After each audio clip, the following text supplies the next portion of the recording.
Hello everybody, it's me, TONIK TZW, but this one I'm not alone. It's an oldie but a goodie with two friends I haven't played games with in a while now. It's Humphlepogus and LateTruth, and this one was absolutely dominating teamwork. I don't know why I haven't put it on the channel before now. It's been sat there on the PlayStation Drive waiting for me to do a talk through on it. But we've got Tier 7, Lightning, Edinburgh and Vladivostok, and this is going to turn into a Grand Slam.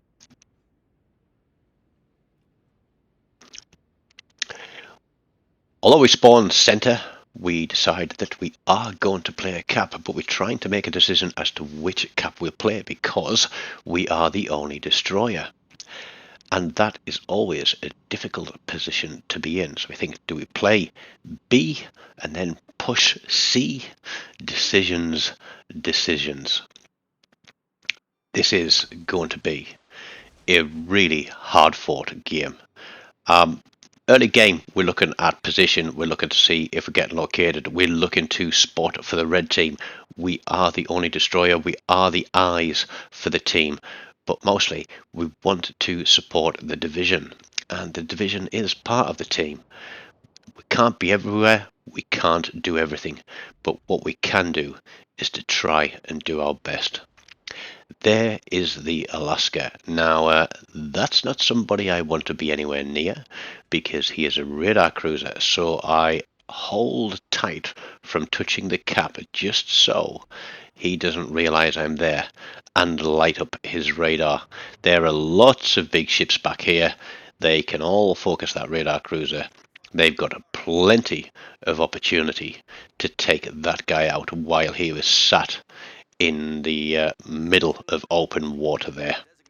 It does appear that the shot's going into him, but not enough to actually do him any meaningful amount of damage. Now, somebody said to me the other day that they didn't like it when I called out people for bad play. But sometimes a really dumb move or something like that, you need to make mention of it to bring people's attention to it so that they don't make the same mistakes. So what I try to do is to balance that out by pointing out really good gameplay, and there is one person in this game who is going to have an absolute stonker apart from us three, and it is the guy that is in our Baltimore. He is going to do an absolutely sterling job in supporting this team through their fight. Now there's a bit of a cluster going on here with everybody sort of ganging up together on one corner, and you know, this is an old video. This is probably from about 8 to 12 months ago, but if anything it just shows that the game hasn't changed. The positioning on maps hasn't changed. People are still doing the same thing. Now as I come around this corner, Humph is bow on to the Vladivostok on the red team, and I am going to slam some torpedoes out there. He is backing up and drawing this guy down, and we are going to get all those juicy single line torps out there. But at the same time, we are wary that there is a Montana out there, and spotting round the corner, there's another ship. This is also a sticky wicket to be batting from, to coin an English phrase. But first blood. No dev strike, only 14,000 damage, but there's a Mainz. That shows how old this game is, because it's not a Mainz CE, and that one certainly wasn't available in the store as a slightly nerfed version of the Mainz CE. What have Wargaming got into their heads with that one, eh? Selling underrated ships for an overly high price. Right, that is the push taken care of, and Humph is pushing in. He wants to go against the Mainz. I'm calling for fire on the Mainz. It looks like the left flank has collapsed. There doesn't seem to be much across there, and that is dangerous. So it's going to become a game of merry-go-round. Red team are going to go down the right side. They're going to go down their right side. We're going to go down our right side. And it's going to become a bludgeon event where it's going to be whoever can get the most shells on to the targets at the right time to do the most damage. Now, I am aware that there's still an Alaska out there, and mine hasn't got radar. Happy with that. I know the Montana is behind the island to my front out there. So we want to try and perhaps restrict some movement. There comes the Alaska. We don't want to be in his radar. We need to survive because we're down a ship so far. Late is flanking out wide to the right, and he is going to get shots onto as much as he can. So I'm dipping off the cap again. I'm checking the health of Humph because he is going to take an absolute battering this game. But teamwork makes the dream work on this one, and we are going to be a saviour. But there we go. The Alaska disappears. The Mainz is the next target. There's an Amalfi there. Torpedoes are coming through. I'm really hoping that the secondaries or the main guns of Humph will get that Amalfi. He's taking shots from the rear, but the other ship that's coming up behind him has put the shots onto the Amalfi, and we are literally head on a swivel now, wondering where the next targets are going to appear, because we are ready for a destroyer popping up, because we don't know where he is. We need to stay on the cap, we need to stay undetected, we run the smoke, but it turns out that actually we were the one that was spotting the Mainz. There he is. Now he's spotted by Humph. Humph is onto the Montana. We are going to try and get fires on the go while we take the cap, and you'll see that that cap timer is jumping back up as people get reset. And there are the torpedoes from the Mainz. That could have been expected, but it wasn't completely expected. And now we stick the blue light on top of our boat, and we are going to go to the rescue, because Humph is pretty much shafted right now. He is one shot away from being on a one-way trip back to port. I'm sure there's a destroyer going to try and push through there. We are pushing into will to rebuild range.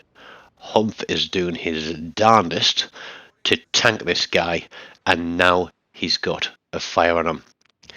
1 second to go, we take the cap. I'm in will to rebuild range. That's where I need to be.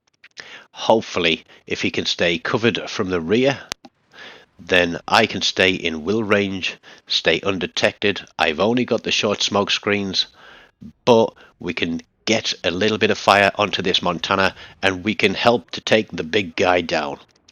Doesn't matter how big your battleship is, mate, even the smallest boats can contribute to your demise. So there's one fire. He's already got a fire on him. Late is off on that right flank as well. Here we go. Baltimore's picked up a witherer already. We are, 8 minutes into the game, and he's done 60,000 fire damage. So Lord knows how much damage he's got on top of that. But Montana goes down. My kill, thank you very much. Wasn't expecting it. Was just being harassing. So Humph tells me that he's had his heal done. He's got about a minute before he can heal again, I think. So what we're going to do is just chug around slowly. We're going to push around to Red Team's home cap, and we're going to get that one converted too, because we are a ship up.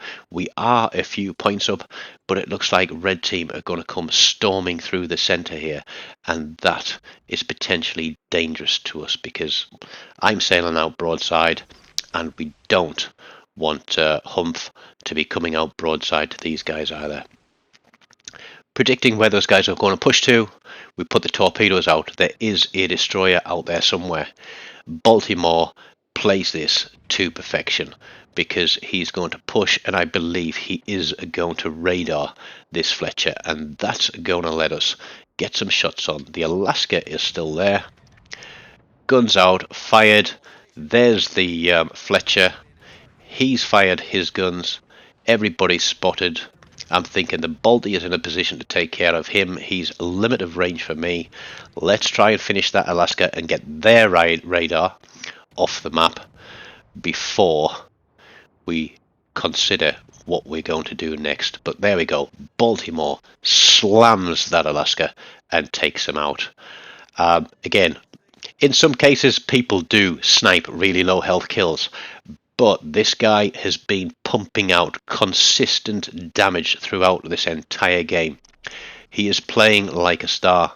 The Fletcher starts firing his guns, keeps himself spotted, and that's just going to allow people to lay fire on him. He's out of my range, but I'm on a cap, and I'm going to start putting fire onto the Iowa, who is right on the very limit of my gun range. And as a certain leading British supermarket used to say, every little helps. So every 100, 200, 500 points of damage that we're doing to this guy is making it that little bit quicker to take him down. I do screw up my aim a little bit here because I tend to be aiming across the top of him. But I'm in smoke, I'm behind cover, I'm certain that he can't get a shot on me. I'm safe from torpedoes from the Fletcher.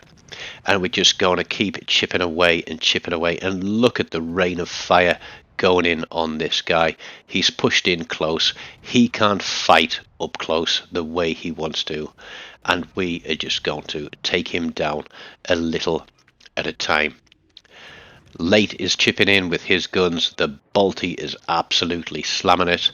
We are trying to get another fire on the guy just to keep him ticking, keep him panicking. He's been deserted by the Fletcher, so any hope of will to rebuild has completely disappeared. This guy has been left hanging in the wind. Couple more salvos of HE out there. We are going to get another fire.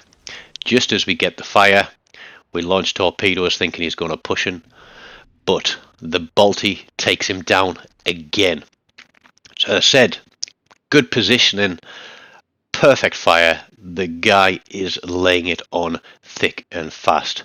We have a gross occur first. We have the Fletcher. We know the Fletcher has taken some damage. We know he ran round the back of the island. So my plan is here to push in towards B cap, help turn this cap as quickly as possible, maintain the points lead, maintain the cap point, because caps are king, as I've said a million times before. We got 2 kills, around 50,000 damage. It isn't a huge amount, but we have got 2 caps and we've got a couple of cap defense. There's the Fletcher, slightly out of my range. Humph has pushed through to try and counter this GK coming round the bottom of the island. And I am going to try at maximum range to get some shots onto this Fletcher. If you look at Late's positioning on the minimap, he's just at the top end of that little island. This guy is bracketed. He's got nowhere he can turn without coming under fire. He goes out. He's gone. Late picks up the kill. There is 1 ship left. We are 3 caps to 1 now. And here comes the GK.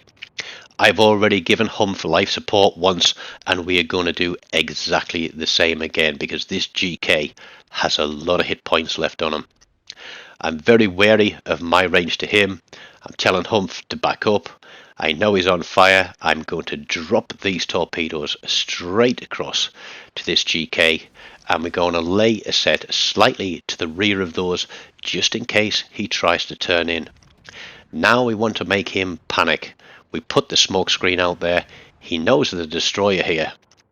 And I don't think this guy has learned to do turret lock. Because if you look as those torpedoes are running in, his turrets start to turn towards them.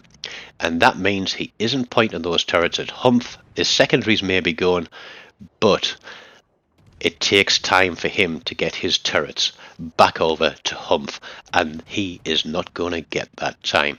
We are going guns on from every direction. Humph picks up a Confederate. Guns are going. He's going to ram him if he needs to. I get the kill. I think Humph picks up a dreadnought there. As I said, this was a dominating team performance. It wasn't just the three of us, so I do have to say that Baltimore had one hell of a game. So really well done. We take home, what's that, 8 of the 9 kills between the 4 of us. Don't know what happened to anybody else, not interested in what was going on there. We played our side, we played it hard, and we came home with a victory. Again, I really do hope you've enjoyed watching this one. Please do hang around, click like, subscribe to the channel if you aren't a subscriber. Hit one of these links and hang around and watch another video. If there's something you'd like to see, be sure to let me know in the comments below. Take care and goodbye.